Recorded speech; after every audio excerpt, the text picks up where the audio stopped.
leader, but most of all, for the work that you do here at the Tony Blair Institute. And I've been back at HQ today working on the by-elections, but I've heard report after report about just how good today has been, the ideas coming out of it. And that is absolutely what you'd expect, because the Institute is always, as you would expect, relentlessly focused on the future.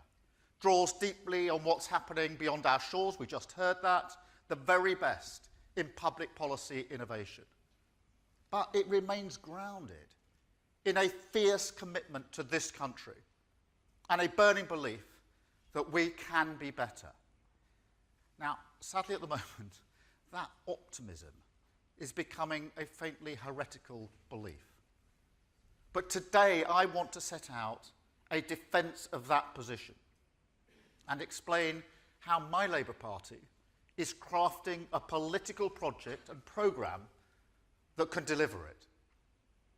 It begins with a single-minded purpose: to fight the pernicious idea that background equals destiny, shatter what I call the class ceiling, and build a country where you don't have to change who you are just to get on, and where families believe, with the certainty that they deserve, that the future will be better for their children. That's my politics. It's my story. And for me, it's also the driving force of progressive politics, the currency of our hope. But by anyone's standards, that's in short supply at the moment. I think everyone knows, you've been discussing it all day, that there are enormous challenges. The in-tray of the next government will be like none other. And without decisive leadership, it will gnaw away at our collective sense of collective purpose and push us towards a learned political hopelessness, a mindset of decline. Now, to be honest, it's impossible to list all of the challenges. We'd be here all day. There's the cost of living crisis, of course, and climate change, a recipe for long-term global instability. An ageing society, the biggest change in who we are since the Industrial Revolution. Artificial intelligence, a technology that will, there's no doubt about this, reshape our economy and quickly. The changing balance of power in the world and an unforgiving global race, not just for jobs, but also for the new materials and supply chains needed to sustain prosperity in this changing world. And then, as if that wasn't enough, on top of it, we have the mess of the last 13 years. A botched Brexit deal that strangled our economic dynamism. A mortgage bombshell that will blow up British home ownership. Infrastructure starved of investment.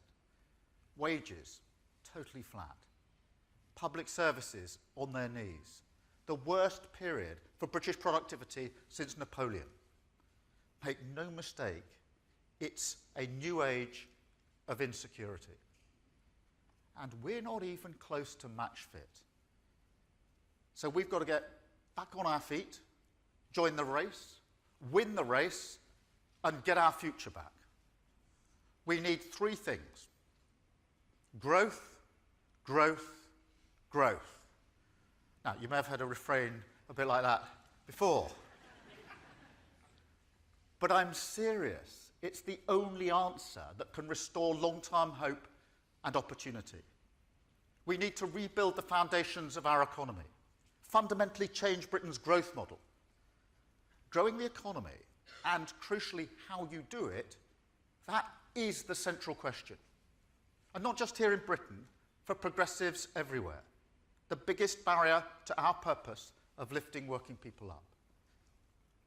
Now, it actually helps to think about this politically. It simplifies things. Because when progressives win, they do so with a fairly universal argument.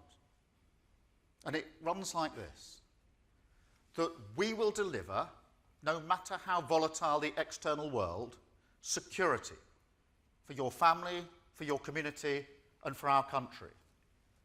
And from that strong foundation, Guaranteed by a dynamic state with world-class public services, your aspirations can flourish, success can be realised, and you can get on. Get on in a growing and stable economy that creates new opportunities, pays for that strong foundation, and, where necessary, the redistribution needed to tackle injustice. That's our argument, and when we convince on it, we win. But when we forget elements, when we forget security or aspiration, wealth creation or economic stability, then yes, we lose. But we also lose when we stop persuading new people to our argument. That's what I mean by project. Who do we need to convince again? And for my Labour Party, for me, after the collapse in Scotland in 2015, the loss of the Red Wall in 2019, and the divisions of the Brexit years, the project is to return Labour to the service of working people, to become once again the natural vehicle for their hopes and aspirations across all 4 nations of these islands. It's not the only path a progressive party could take. There are other directions. The rabbit hole of narrow identity politics. That's not a new thing, but it's always there. You could even completely unmoor from the concerns of working people. That sounds ridiculous to me, but some people did seriously suggest it after the Brexit referendum. But no, I am completely convinced that reconnecting with working people is the right path. Not just because I feel it in my bones, although I do, but also because it forces us to confront the realities of the country and its challenges more starkly. Most of all on, you guessed it, growth. Because the central reason progressive parties around the world have struggled to connect to working people isn't anything to do with woke. That's a distraction on both sides of politics. It's rather that an underlying assumption of the traditional argument that growth would be distributed evenly across a country and its people has, when faced with the headwinds of globalization and technology, collapsed. But also that whilst redistribution will always be a tool in our box, it can't be a one-word plan for everywhere outside the southeast. That's not enough on its own to persuade people, working people, that the traditional argument still holds. And so, we don't convince. That's why growth in every community is the oxygen of our ambitions, totally central to our programme, our 5 national missions. It is, of course, a mission in its own right, the highest sustained growth in the G7. That's our goal. But the other 4, clean electricity by 2030, an NHS fit for the future, safer streets in our communities, and shattering the class ceiling, they all require growth, and they all support growth. Now, to meet all these challenges, the British state needs fundamental reform. That's why our mission, mission-driven government, is a new approach to the state. It's about the how as well as the what. A new way of governing that draws on a deep body of work. It does mean breaking down silos, joining up services, power out of Whitehall, a total rewiring, but also a new mindset when it comes to what we think government is capable of. A total rejection of the short-term sticking plaster outlook that can't focus on the future, that washes its hands and says, no, we won't intervene on behalf of businesses and working people. Take technology. I totally accept the optimistic message of this conference on the role it can play in public services. You can see that in our reform plans. The work Jonathan Ashworth is doing on how artificial intelligence can deliver quicker, more responsive services in Job Centre Plus. Where's Streeting's commitment to use it to improve diagnostic speed and accuracy for diseases like cancer? Or Bridget Phillipson's plans to finally crack the code on digital skills and weave them through a new skills curriculum? Technology can be a game changer. There's no question about that. But look, there'll be no technological revolution in our public services unless we have an economy that is open to that, with new institutions that can crowd in new investment, and a government that takes seriously our reputation, our global standing in everything that it does, that truly believes you need dynamic government to seize the opportunities of the future. No, to be a careful steward of the economy in a volatile world, to grow the economy through difficult times, you need to be proactive. That's the lesson staring us in the face. The stand-aside state can't cope with the world in front of us, where other countries don't behave in the way market dogma expects, where global supply chains can be weaponized by tyrants, and where, for working people, trickle-down growth means power trickles up and jobs trickle out. So in short, on the road back to hope and opportunity, the signpost is labelled growth. Growth for our purpose, growth for our project, growth for our programme.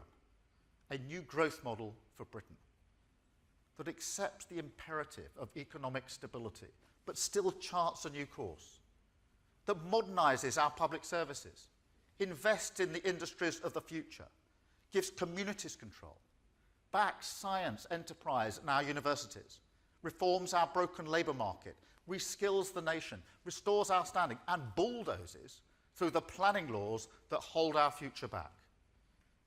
A long-term plan for long-term prosperity. But finally, one place where I do take issue with Tony, the idea that this is somehow beyond left and right. No, for me, this is a progressive moment, because on the right, all I see is retreat. Retreat from the world, retreat from the battle of ideas, retreat from the necessary fight against their dangerous fringe. On the other, all around the world, I see progressive parties asking the difficult questions, looking for new ways to express that traditional argument, going for growth. That, in the end, is the only way to break Britain out of its current doom loop and deliver our purpose. It will require political courage, hard choices, and an unbending urgency on reform. But it's the path we choose. The builders, not the blockers. Renewal, not decline. In place of stagnation, growth. Thank you very much. Thank you. Thank you.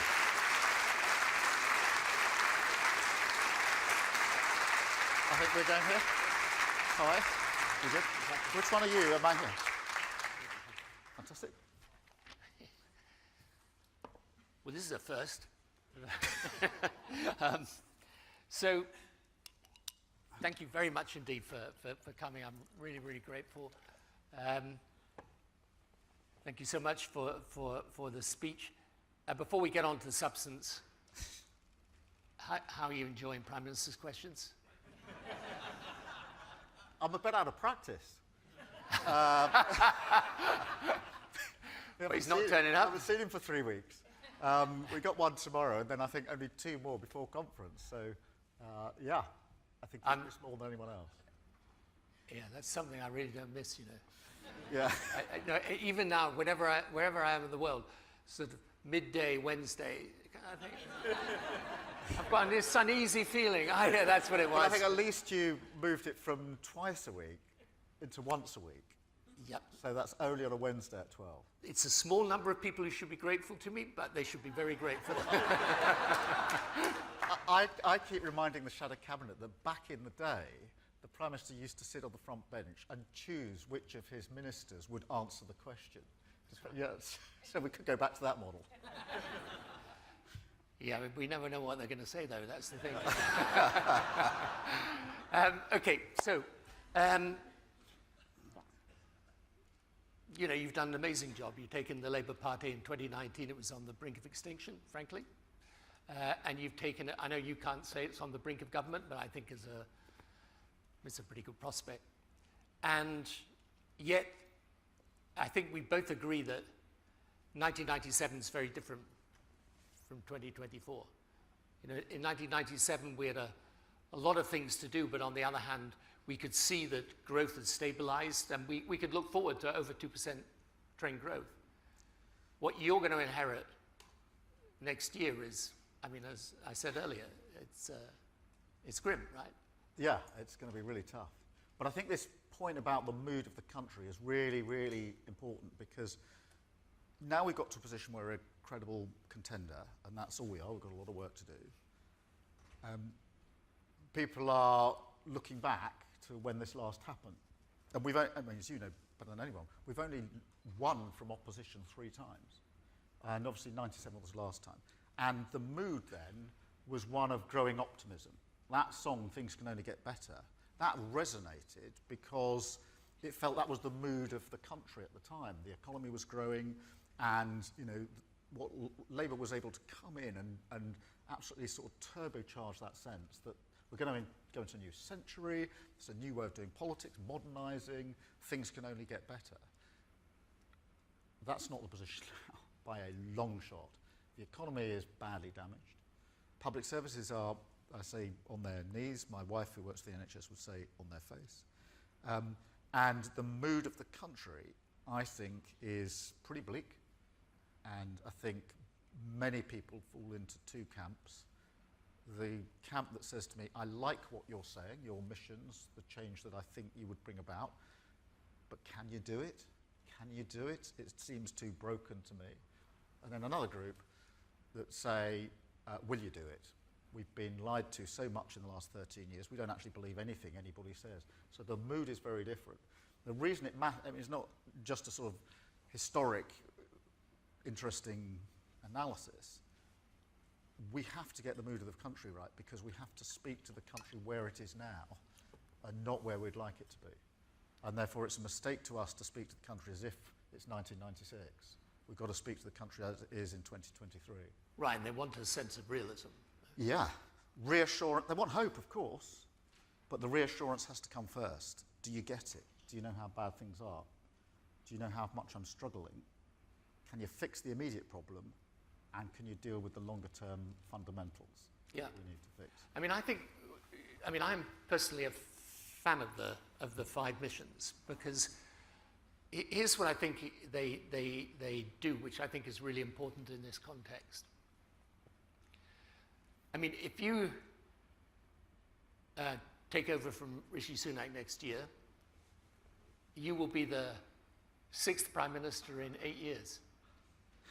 And in the previous 37 or 36, I think we had 5. So, but not only have we many prime ministers, but they've all been very different from each other, right? So David Cameron, Theresa May was very different from David Cameron. Boris Johnson was very different from Theresa May. Sunak was... There was one in the middle there, Truss. Oh, yeah? Well, Easy to overlook. Yeah, well, she was very different. So So the thing is, what that does, I think this is really important, because what that does is, it means you cannot have a consistent government policy, right? Yeah. So I think what is really important to me about these missions is that they set clarity of direction. It's so important that we have mission-driven government for all those reasons. I think the single biggest failure of the last 13 years is failure to grow the economy. If we'd grown the economy in the last 13 years, as well as you grew it in the 13 years before that under the Labour government, we'd have tens of billions of pounds to spend on public services without altering tax at all. One of the reasons we haven't grown it is all that chopping and changing. And when we say we've had 3 prime ministers in the last year, and 4 chancellors and 4 budgets, that is politically funny. It makes for really good cartoons. It's a disaster when it comes to investment and strategic thinking. And so part of the task we will inherit is bringing stability to government and ensuring that our projects are clear, they're focused, they're realistic, and that we stick to it over the long term and don't move around and chop and change. I've spoken, we were at Davos together, we've spoken to no end of investors who say to me, it's not that we don't have the money to invest in some of the projects in Britain that need investment, it's that we don't see the conditions of certainty right at the moment that will allow us to come alongside a government and actually deliver. And that's why the missions are strategic, long-term. They're about the what change you're going to make, growing the economy, NHS for the future, green power, smashing the class ceiling, and security in our communities, but also the how. How are you going to do this? How are you going to get business to partner alongside you and deliver on these missions? And that's why we're having a row at the moment about tough choices. Yep. Because we need the stability in our economy is absolutely vital as a stepping stone to getting onto those missions. So when people say, look, you should be making all these spending commitments and... Well, my first reaction, we keep saying collectively as a party, we've got to take tough decisions. And in the abstract, everyone says, that's right, Keir. And then we get a tough decision. We've been in one of those for the last few days, saying, well, don't like that. Can we just not make that one? I'm sure there's another tough decision somewhere else that we could make. But we have to take the tough decisions. And this isn't some sort of reflection on some focus group that says, we'd like Labour to have an economic straitjacket on. It's the fundamentals. Liz Truss was very different to others. She proved the thesis that if you make unfunded commitments, then the economy is damaged and working people pay the price. Right, and that could be tax or spending, right? That could be tax. For her, it was unfunded tax cuts, but it could be unfunded spending. So if you want proof that unfunded commitments cause economic damage, which is then visited on working people, you've got a living example of that. And that can come from both sides of politics. And so it's a fundamental. I will not let the next Labour government get anywhere near the equivalent of what Liz Truss did. Because it will...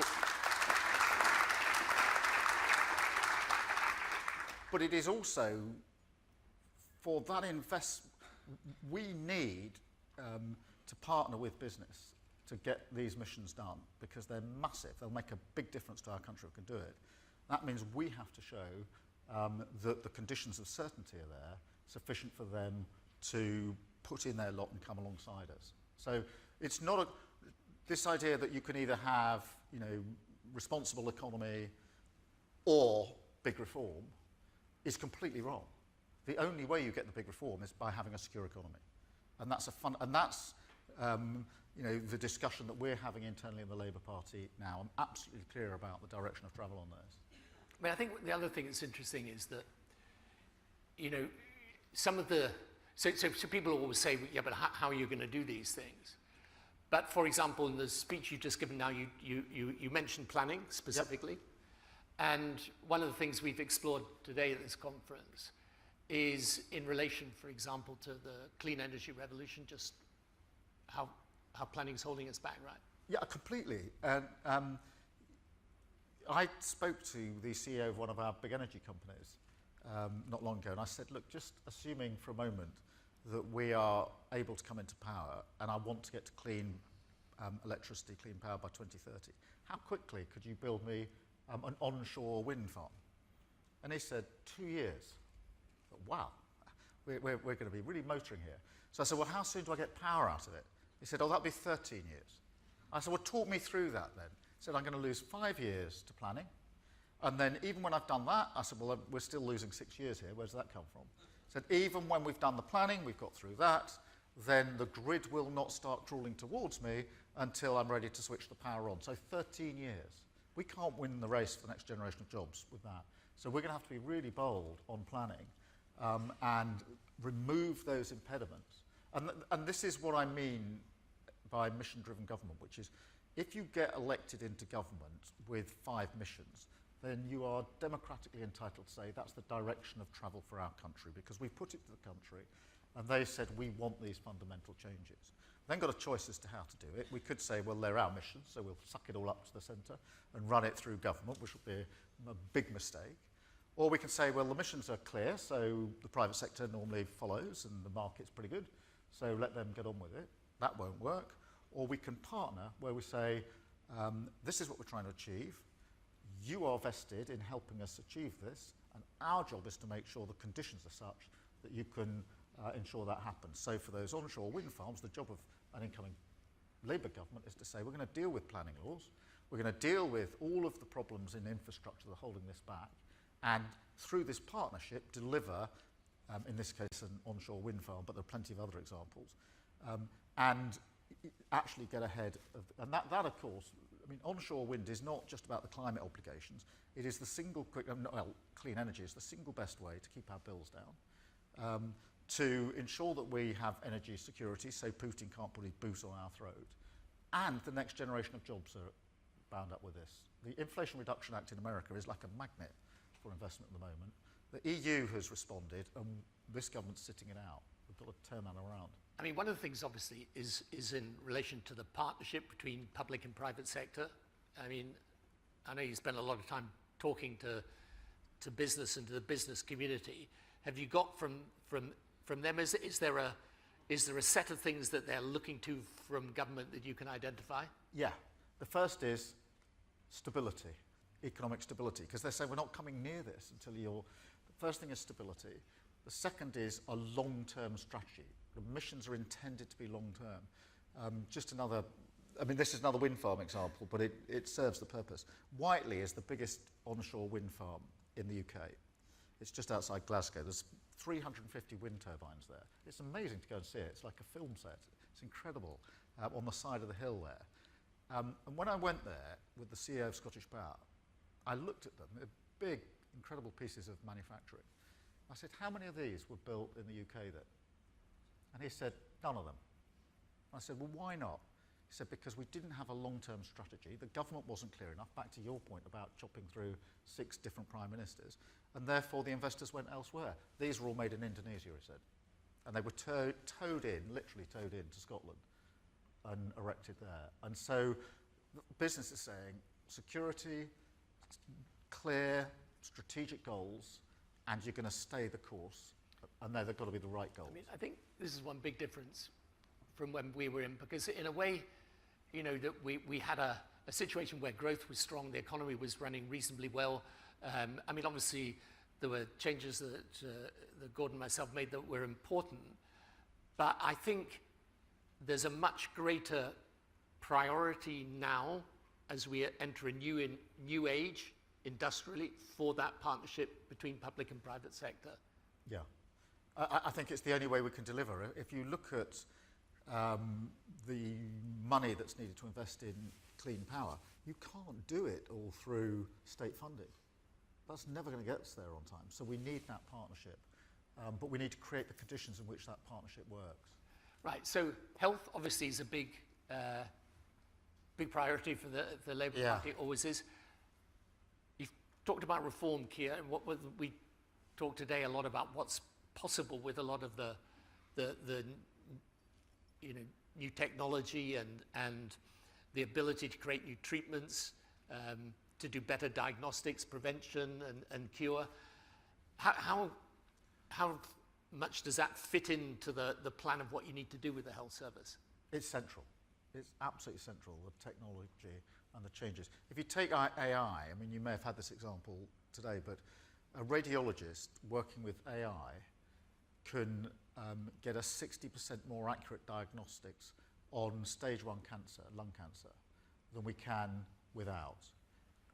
And that is obviously very good news for the individual, but massively important for the NHS, because it costs, if you don't catch it, I mean, we all know this, if you don't catch cancer till stage 4, then you're looking at a much poorer outcome for the individual and a much bigger bill for the NHS. So it's absolutely central. But this goes, on the mission on the NHS, we had to be clear, we don't just want to pick the NHS up and put it back on its feet. Of course we want to do that.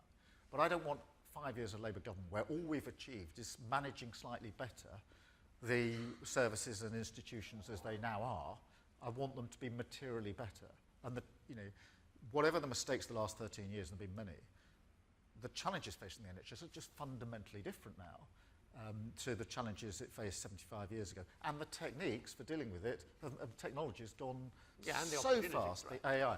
So that means we have the opportunity, if we take it, to create an NHS fit for the future, which is technology.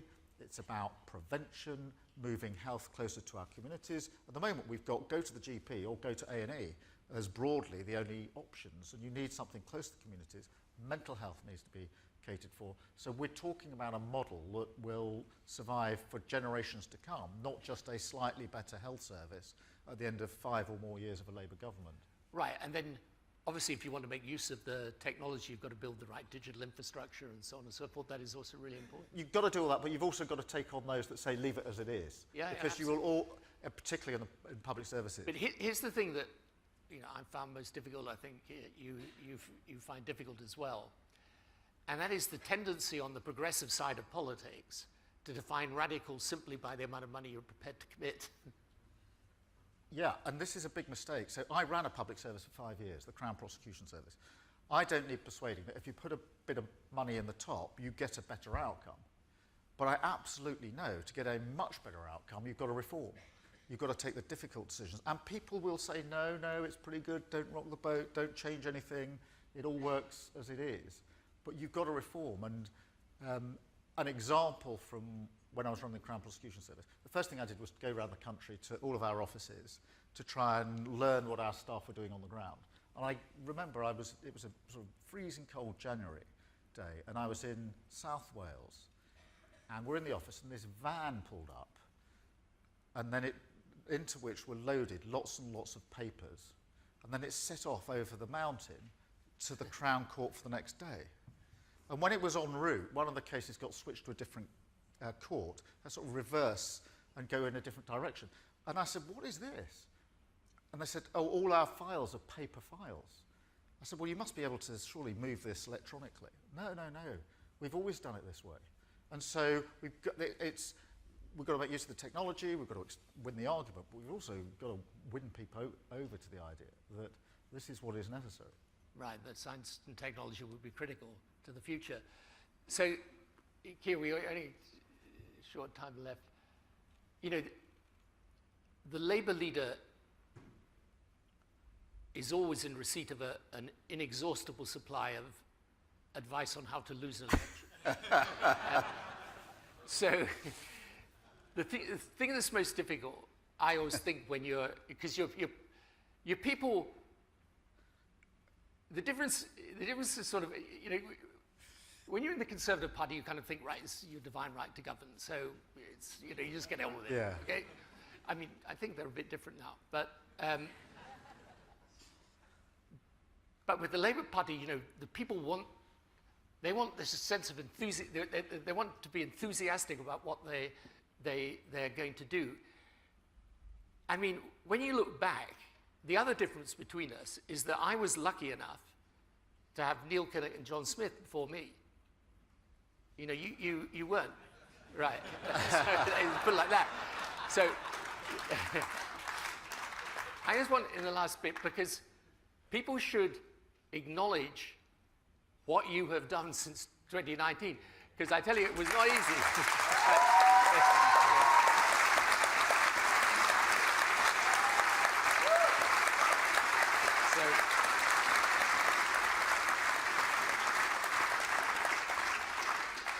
In the closing minute, how? How is it done? I'd just pick you up on your interest. I mean, we're trying to do Kinnock, Smith and Blair in one run, and to do it in 5 years. And that has meant we've had to go at pace. And it meant we've had to be really ruthless and tough. We couldn't, along the way, when we got to difficult decisions, people have said to me, don't do it this year, Keir. Leave it, we'll do it at conference next year. And we've had to go at this at pace because we haven't got the time to waste on this. And every day I remind myself that to get from where we landed in 2019 to a one-seat Labour majority is going to take a bigger swing than 1997. And if that doesn't sober you, I often talk about politics as sort of sharp intake of breath. That gives me a sharp intake of breath every time I say it, because people are inhaling the polls, and that is a big, big, big mistake. But there are then just fundamental, so the first thing we had to do was change the party. And I don't know whether this is because I came into politics later in life, etc., but when you lose that badly, I strongly believe you don't look at the electorate and say, what on earth were you doing? Didn't you listen to us? Should we shout a bit louder? You look in the mirror and say, we got this wrong. We've got to change as a party, and we had to change as a party at speed. I also felt strongly that we didn't really have the right to say how we'd run the country until we'd done the change. People were not going to listen to the Labour Party until we showed we had changed, and changed for a good purpose. The second bit was then, and we had to be really unrelenting on that, really clear, difficult decisions, and change is never finished. But we got as far as then the next stage, which is to expose the government as not fit to govern. Now, we've been ably assisted in that, I have to admit, by the last 3 prime ministers. And now we get to that place of, well, if not them, then why you? But this is where, because all along the way I've had the advice, when we're at the stage of we've got to change the party, there's people yelling from the sidelines saying, where's your vision? Go bolder, go bigger. And I said, we've got to fix the party first. We've got to change the party first. So there will be people all along the journey telling you to do it in a different order, but we had to do it in that order. But now we get the chance to lay out the change that an incoming Labour government would put. But if we hadn't changed the party, it would be as naught, because I strongly think that the electorate don't usually look to change the government if they're pretty happy with it, if things are all right. But when they think it's not all right, actually, I've had enough of you lot, I want some change, and I think we're at that moment, then there's a laser focus in, well, what's the alternative then? And if we hadn't changed the Labour Party, then they'd be looking at us and saying, nah, we're not going to do that. So that's why the next stage is where we've got to be even tougher, even more focused, even more disciplined. And I've said to the Shadow Cabinet and others, to get this over the line at the next general election, we've got to be exceptional over the period that we've got left between now and that general election. Well, it's how far you've taken the Labour Party in the last 4 years as any guide to how far you can take the country will be in good hands. Thank you very much indeed. Thanks, Oxley. Really appreciate that. You want to go next this way now? Yep. Thanks, Sir. Really, thank you very much. Thank you.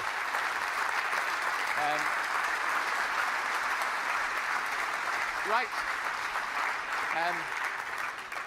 Thank you so much, everyone, for coming today. It's been absolutely wonderful to have you here. I hope you've